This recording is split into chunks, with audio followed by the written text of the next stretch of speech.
நாமெல்லாம் தேர்தல் ஜனநாயக அடிப்படையில் நடக்கிறது. மக்கள் நாம தான் ஆட்சியாளர்களை தேர்வு செய்யறோம், எம்எல்ஏவை தேர்வு செய்யறோம், எம்பிக்களை தேர்வு செய்யறோம் நாம நினைக்கிறோம். நம்மை ஏமாற்றக்கூடிய ஒட்டுமொத்த இந்தியர்களையும் ஏமாற்றக்கூடிய வேளையில் ஒரு கட்சியும் அதற்கு தேர்தல் ஆணையமும் துணை போகும் என்று சொன்னால் இந்த காரியத்தை அரங்கேற்றுவார்களே. ஆனால் இதற்கு பேர் ஜனநாயகமா?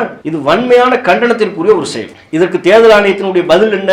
வரிக்கு வரி பதில் சொல்ல கடமைப்பட்ட தேர்தல் ஆணையம் ஒரு வரியில பதில் சொல்லுது, இதெல்லாம் பொய், அபிடவிட்ல போட்டுத்தாங்கன்னு கேட்கிறாங்க. இது எப்படி பொய்யாகும்? அவர் அந்த புகைப்படத்தோட ஆதாரங்களோட காட்டுறார். எல்லாமே தேர்தல் ஆணையம் கொடுத்த அந்த தரவுகளை முன்வைத்து இந்த குற்றச்சாட்டுகளை முன்வைக்கிறார், அடுக்குகிறார். இதோட கொஞ்சம் சில மாதங்களுக்கு முன்பு நீங்க பார்த்திருப்பீங்க, ஒரு பகுதியில் கவுன்சிலரை தேர்வு செய்வதற்குரிய தேர்தல் சீட்டை எடுத்து எண்ணுவாங்க.